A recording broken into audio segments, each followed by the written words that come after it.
ვიღებთ გაზიან მინერალურ წყალს და ვზელთ ცომს მისი დახმარებით.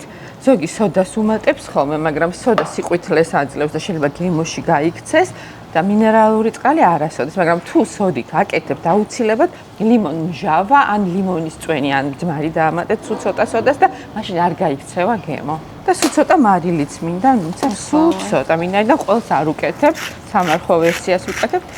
მაშინ დავამატოთ ცოტა მარილი. საკმარისია. გახსოვს ერთხელ რომ შემეშალა სახში და მარილის მაგალითად შაქარი რო დაუმატე და ტკბილი მჭადი რო გამოვიდა. კაია დესერტი მჭადი. აუ, გახსოვს ერთხელ რომ გავსინჯეთ მჭადის კექსი რა გემრიელი იყო და შეგენ სიმინდები რო იყო ნამდვილი, აი ძალიან კაი იყო. ხარ გავაკეთოთ ეგისე? ოკეი, გავაკეთოთ. ძალიან გემრიელი იყო. ამასობაში ახლა დავჭყლიტე გამომცხვარი გოგრა და ახლა შევასუნელებ და დავუმატებ ასევე ნიგოს.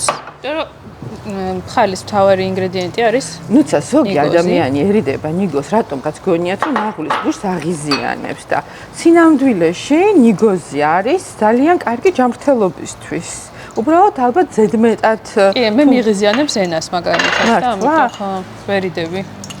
მაგრამ ხალში მიყვარს, აი გოგრის ფხალში მიყვარს განსაკუთრებით, იმიტომ რომ ძალიან გემრიელია გოგრის ფხალი.